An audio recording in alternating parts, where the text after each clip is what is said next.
Hey guys, and welcome to my new channel, Ray Reviews, where I, Ray, will be breaking down and reviewing comic books, movies, TV shows, video games, and pretty much whatever is in between. I'll tell you what I liked, what I wasn't too crazy for, my overall opinion.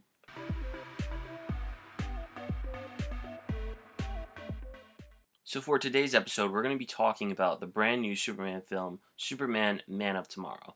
And the film was directed by Chris Palmer, stars Daniel Chris, Bellamy Young, Ryan Yorst, Alexandra Daddario, and even Zachary Quinto. And I gotta say, normally in animation films, there's that like one actor that like isn't competing, like just isn't bringing it all, isn't all. And that wasn't the case for this film. Every actor did a pretty good job. So kudos to the casting director because they were pretty good. So this film was pretty much just a retelling of Superman Year One, where he's not Superman yet, but like he's in the making of it. We got some things in the works. But I gotta say, the one thing I really liked about this is right at the beginning of the film, we see a scene where young Clark is hanging out with his friend. They're sitting at home and they're watching these movies. And it's of course alien movies, and like the aliens are so grotesque and everything. And his friend's like, "Oh my God, this alien's so gross." And Superman's just sitting there. And I feel like that's something that we never really get to see when we hear about like Clark Kent's upbringing. Like we never get to see how he felt when aliens or outer space was discussed because like it had to suck. Can you imagine Clark Kent watching Aliens, being an alien himself and being like crap? But we can't talk about this movie without talking about the best part of this movie, which was Lobo. Lobo was this may have been Superman's movie as like he's in the title, but Lobo was the pure star here. This man stole every scene that he was in. He came in, he was awesome. He had his bike, he was just raunchy as hell, making all these sex jokes. This was the best Lobo I have ever seen. Like, part of me was scared we were gonna get that weird anorexic Lobo that like happened in the New 52, and then like it was weird. I don't really know what happened to him. I feel like they killed them all, but then they brought them back, and then they had Lobo's daughter. Weird situation. But no, this man was so good in this role. He was just funny. He didn't give a shit about anything. He's like, dude, I'm a bounty hunter. I don't care. I'm here just to collect you. He likes that Superman just isn't a regular Kryptonian. Like, he thinks Superman's weak at the beginning, and then he finds out, like, oh, this man has superpowers. This is fun. Like, we can actually fight. And there's even a part where, like, he's kicking Superman's ass, and I'm just watching. I'm like, man, dude, I know Superman's supposed to win. Like, he's the good guy. But, like, I low-key want Lobo to win because, like, he's just dominating this movie. He's the best. And I like that, like, he even makes nods to his own origins. Like, they're all talking about, oh my God, you know, we're aliens, we're the last one of our kind. And Lobo's like, yeah, I'm the last one of my kind because I killed everyone else. Like, that was cool. I liked Lobo so much. I feel like, also, every time I watch Lobo, am I the only one that thinks of Jason Momoa? Like, I feel like if they ever do a live action Lobo, they need to, like, be able to do a Chris Evans deal where he can be Captain America and the Human Torch. Like, don't get me wrong, Jason Momoa is an amazing Aquaman, but I feel like he would just be an amazing Lobo too. Like, they don't even have to meet. That'd be perfect. I don't see anyone else being able to do Lobo any justice.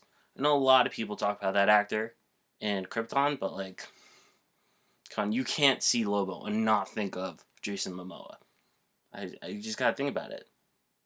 Think about it. And now to the ugly part of the review. I gotta say, this movie was okay. It was alright, you know? It wasn't perfect, but it wasn't horrible. It was okay. It was like an eh. But the biggest flaw I had with this movie was the animation. I'm not gonna lie. I wasn't excited to see this movie. Like, me and my dad were just chilling out and we saw the commercial and we're like, whoa, you know, there's a new Superman movie coming out. And then I watched the trailer and I was like, really? This sucks. You know what it kind of reminded me of? The animation here, it reminded me of Archer or that weird Supergirl series that was going on during Smallville where, like, you had to watch it through your phone. Like, it was weird. It was like that. Like, I don't understand what happened. Like, I feel like we were doing so well. We had the Batman animation, then we had the spectacular Spider-Man animation, then we went to Young Justice, and we were making some pretty good movies down the line. And then, for some reason, animation just went, like, backwards.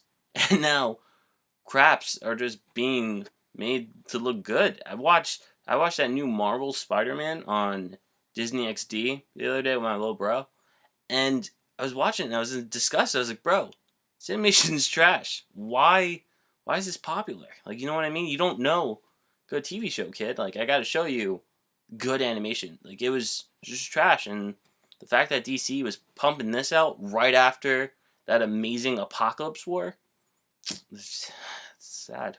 It's really sad. So, animation aside, let's talk about the other flaws that this movie had. For me, one of the flaws was Martian Manhunter. The dude was great. He came in, I was so excited. I was like, whoa, Martian Manhunter's in this movie. You kind of got the first clue because I was like, they did it in Smallville. Odds are they're probably going to have this man in this movie somewhere. And I thought it was one character at first, but then it turned out to be another character. But I was still happy that I was right that he was in the film. But then he starts out coming. He helps Superman out. He's doing his part, and you're like, "Oh, cool! It's gonna be Superman and Martian Manhunter movie." And this man just drops off in the middle of the movie, and they do it in a way where you're like, "Oh, okay, that was interesting. That was crazy, you know." But he was in the movie. That was cool. And then, like, out of nowhere, in the last scene, he just comes out of nowhere. He's like, "Hey, remember that part in the middle?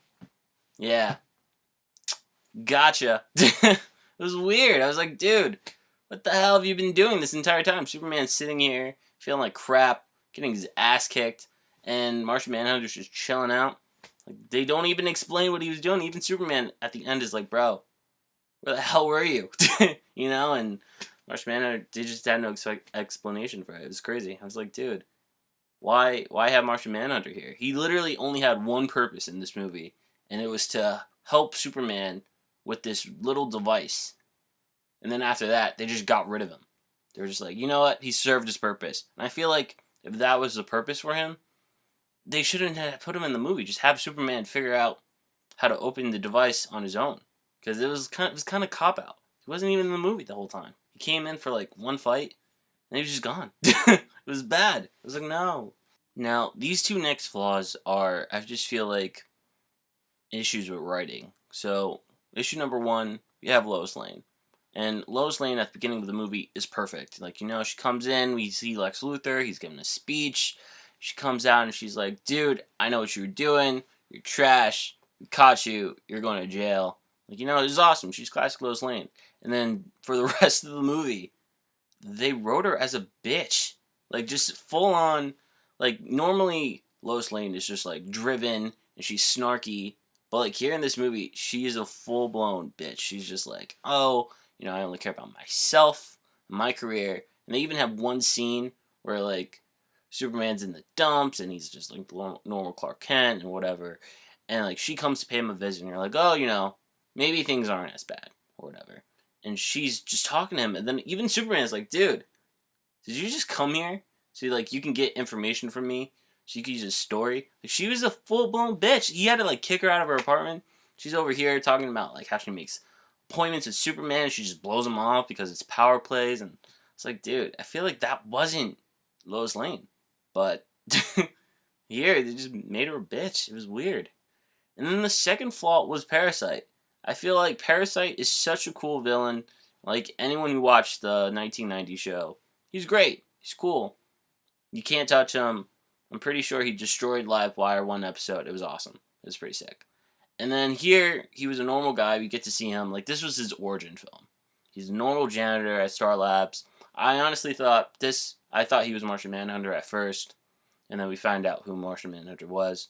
And Parasite goes, and he gets turned into Parasite. And it's not like normal Parasite. He goes from a janitor to a meth addict to Freddy Krueger to then Matthew Broderick's version of Godzilla. It's insane. I feel like there was three people in the writing room, and each had their own vision for Parasite.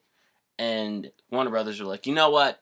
You can have the first act, you can have the second act, and you can have the final act. Like, it was so weird. This man just went through all this transformation, and at one point at the end, he was full-blown Godzilla. Like, it was weird. It was like someone really wanted to see Superman fight Matthew Broderick's version of Godzilla. Like, it wasn't even the cool one with Quicksilver and Scarlet Witch. Like, it was full-blown Matthew Broderick where he's looks like more of a lizard. It was insane. But, I mean, he had his powers. So I guess in that sense, he was Parasite. But in everything else, it was just Godzilla. Zachary Quinto was Lex Luthor. I mean, you really don't have to talk about it because I feel like it was just normal Lex Luthor. He was just a scumbag the whole movie. What can you say?